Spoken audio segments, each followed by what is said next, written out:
Pwede siya tamnan sang kamote. Correct and sakto, gidna. Pwede siya tamnan sang kamote. Pero siyanda nga binulan, do hindi pa man tigtalanom sang kamote. Tighalarbes yanda nga Abril, kay tingadlaw. Tighalarbes yanda sang kamote, hindi yanda tigtalanom sang kamote. Ha, kay tingadlaw subong. Pero sa unang ulan sang Mayo, kay maulano na ang tsimpo na sa to, ay matanong tas ang kamote, di nato pagpalagpason ang binulan. Yan, oh. Pero kung usapan naman ng kilikili, usapang pasarapan ng kilikili, ay daog ni sa akon, sino mabato da? Mayara da mabato sang buko sa kilikili. Yung hindi edit, ha? Yung original katulad, sino pwede mo hilahon? Oo, matibay. O, yung hindi edit, yung hindi AI, ha? Ang ganito, wala, oh. Yung, sinasabi ko sa inyo, madaog din ang kilikili ko. May mga rason kung nga man madaog ang kilikili ko. Hambalon ko sa inyo ang mga rason, ha? Una nga rason, maputi ang kilikili ko. So, panalo, nagid ako digto, Pangadua nga rason, walang putok.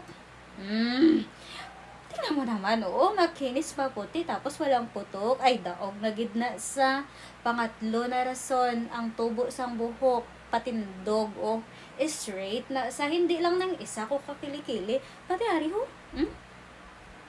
Straight, hindi siya sabog-sabog. Kayong iban nga mga kilikili, iban nga mga buhok sa kilikili, alam mo yung sabog, kulot-kulot, yung buhok nga daw, nasabugan, kapikulo, daw New Year na ba? Yung pag-angat niya sa kilikili na dyan New Year, ay nakita, maya sabog-sabog na daw, ari, di may gatubo, may ito daw hindi. Alam mo yun? Doon nag-travel ka wala pa Manila na hindi ka kabalo magsakay sa LRT kag sa train mo nang mangyari. Sabog-sabog lang tawa. Kapino ka direction niya. Ay daogid na.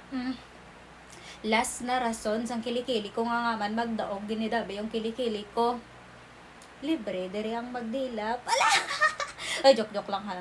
Kaya hindi ko kamo masarangan pag wa ko kabalay ko ara ka magagalang nga bala sa wa ka pertahan.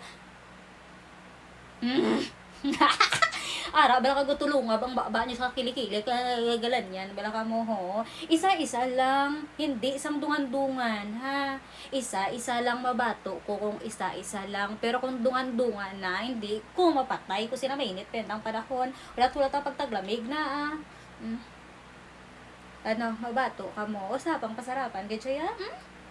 Pagtingin mo pa lang, ulam na. Ala!